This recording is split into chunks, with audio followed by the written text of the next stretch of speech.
ngayon sa Rascona TV, meron tayong bagong i-vlog tungkol sa gitara, no? Actually, itong gitara na to sa ating anak, no? Mayroong problema kasi ditong bahagi nito ay wavy. Tignan natin pag ganun ba. Nang gawin natin dito, i-repair natin, gawin natin ng flat shorty siya. Baguhin to natin, ang process natin ito parang varnish guitar repair, no? How to repair the guitar using our varnish, no? We're using our portable compressor, no? And then this is our spray gun, and we have lacquer thinner at saka yung glazing, your glaze, no? Gamitin natin glaze na ito white para sa first coat niya, para plain siya tingnan, para pag-apply natin ng varnish, siya magandang tingnan, parang natural grain katulad dito, no? At mayroon tayong body filler sa para natin, para sa batak natin, pag applyan natin ng hardener at saka body filler mix para ma-apply natin dito. Mayroon tayong sanding paper 240 at saka 400. Kaya yun ang gawin natin, repair na tayo. Okay guys, natin mga string para maka-start tayo ng maka-start tayo ng pag-repair. Tanggalin natin yung yung string niya para ma-repair natin, no? Ito muna ang gawin natin. Okay, tanggalin natin ng string at saka dito yung stopper niya.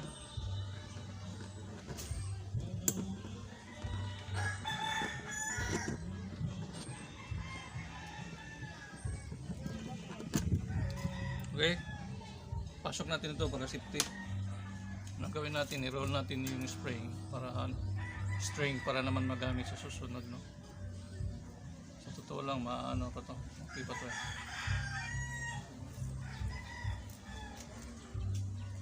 Lagyan natin sa ito, natapos itong pangalawa.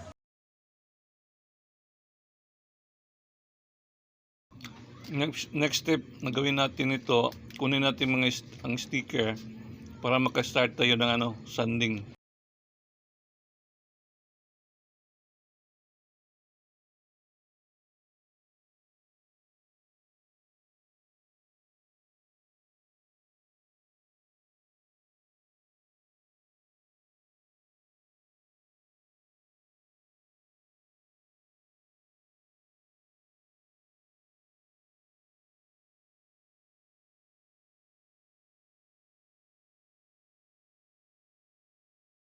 Okay, next step tayo ngayon, magsasanding tayo ng 100 para makuha yung lumang mga pintura para naman sa pag-apply natin ng body filler para makahawak siya, no?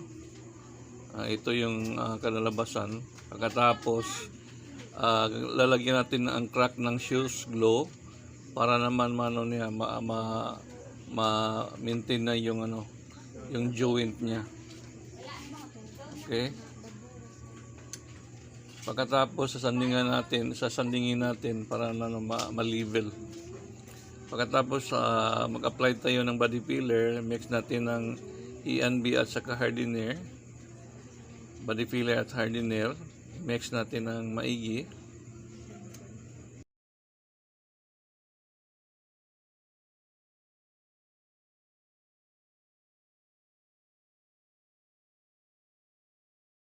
Yung body filler, kailangan talaga natin yung yung pula at saka yung gray.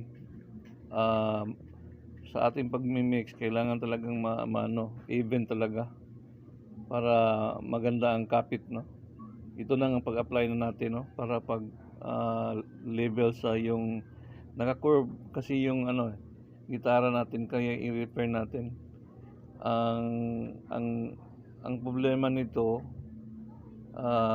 kaya na repair natin, mayroon ring mga crack dito no, sa sandingan natin para makalagyan natin ng shoes glue, applyan natin man yung sanding. Ang lahat yung crack kailangan talagang lalagyan ng shoes glue at saka applyan ng sanding para ma-apply talaga siya.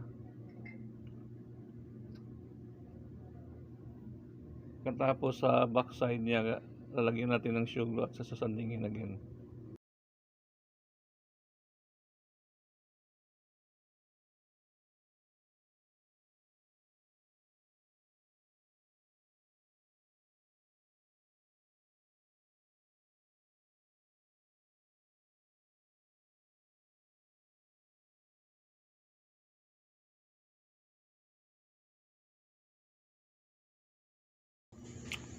Yung application sa body filler, kailangan talaga yung makita mo yung plain na siya, no?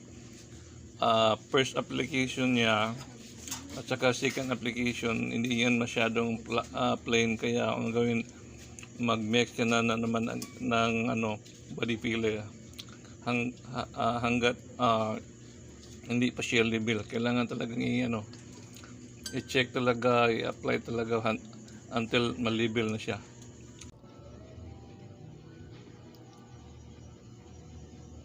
Pagkatapos mag-prepare tayo ng sanding paper na 100. Kailangan natin yan isa-sanding ng maigi.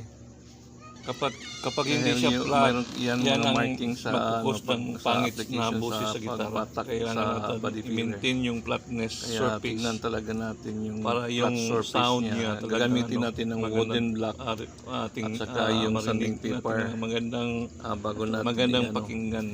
Isa-sanding sa Pagkatapos isa-sanding natin para yan ang gawin natin, para ma-flat. Kasi prepare natin yung mag-cutting tayo ng papel para sa black na color sa arm niya.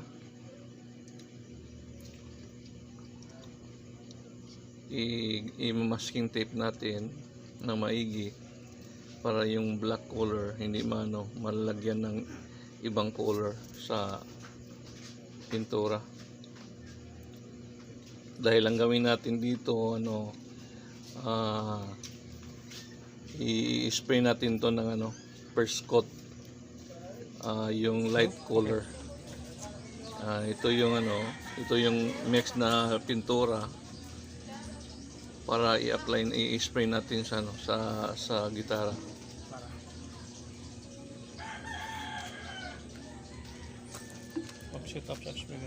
Pagkatapos ma-prepare tayo ng yung spray gun natin, ikakabit natin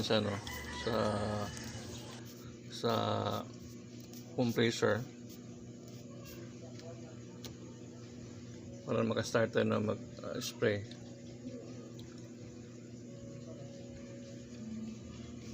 Ito nang gagawin natin, mag-spray na tayo.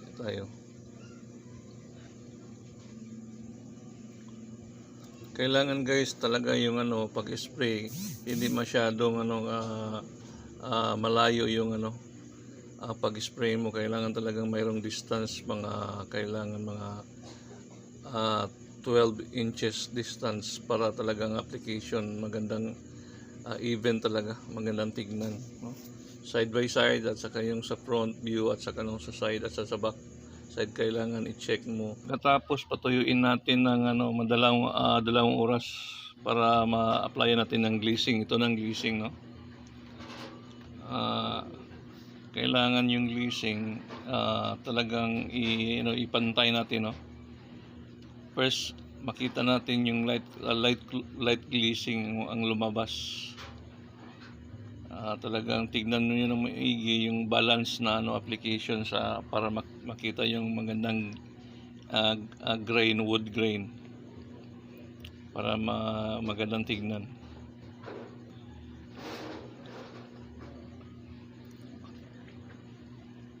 Yung glaze na ginamit natin, mayroon yung mix na yung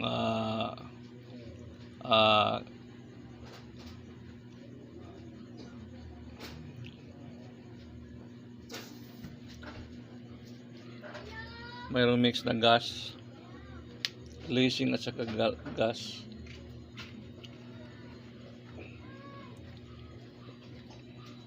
Ko ilagay mo yung glazing sa sa lahat na area na kailangan, at saka magamit tayo ng brush sa yung sa retouching sa mga mayroong mga kailangan i-retouch, kaya kailangan natin ng brush.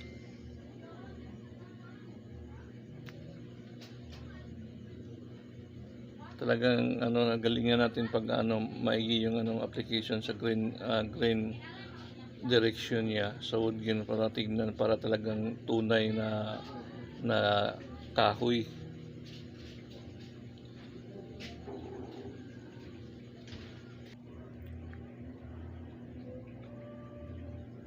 Pagkatapos ipinsiling natin yung ibang mga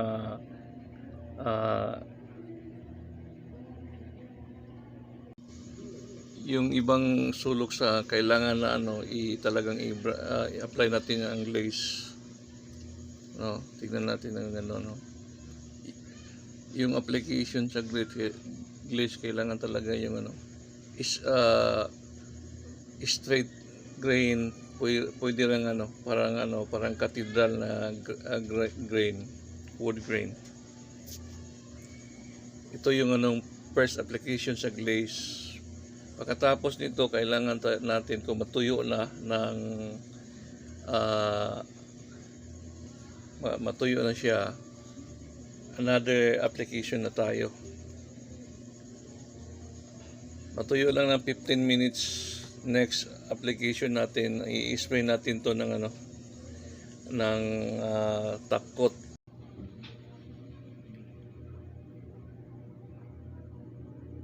Pagkatapos mag-prepare tayo ng top coat, lagyan natin sa sa spray gun with ang top coat. Kailangan talaga i-mix mo yung thinner, yung lacquer thinner.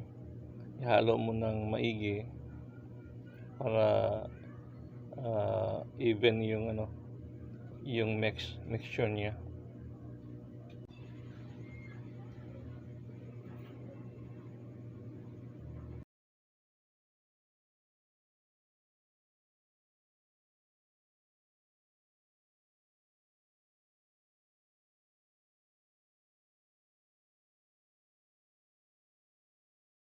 Ito yung first top coat natin para humawak sa glazing.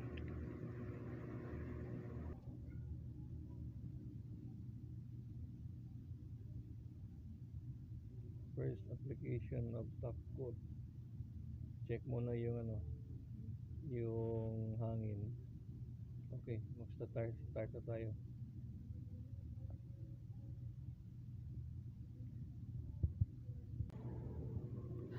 Lahat na portion kailangan i-glaze natin, at saka yung application na top coat, dahil yan ang top coat ang humawak sa glazing.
Ito na ang second application sa glazing. At saka yung brush. Gamitan natin ang brush para pang even sa glazing, sa magandang tingnan yung grano ng kahoy, no. Yung wood grain talagang i-final natin, at saka i-retouch natin yung penciling. Yung ibang mga spotted area na walang kulay, kailangan i-even natin, i-penciling natin lahat para sa final top coat application.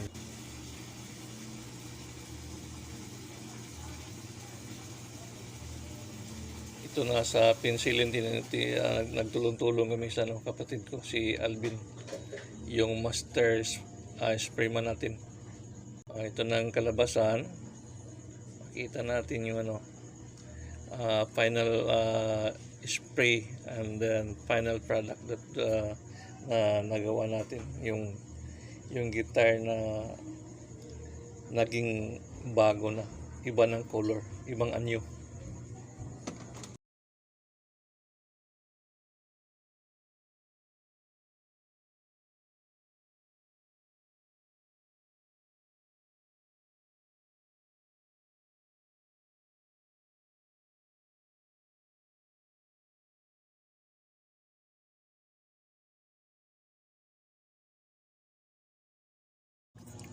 Lahat nating mga kaibigan dyan, no? Kung mayroon kayong mga ito yung i-share ko sa inyo, yung paano gawin yung lumang gitara at saka yung mga repair ng gitara na maging bago. Ang process na binigay ko sa inyo, yung para naman ma-share ko nga, kung mayroon kayong mga gitara, pwedeng subukan yung gumawa. Tignan nyo lang itong video nito para mayroon kayong idea. Okay, salamat sa inyong lahat, mga subscriber ko at saka yung coming subscriber at saka yung thank you for watching, and God bless and keep it safe.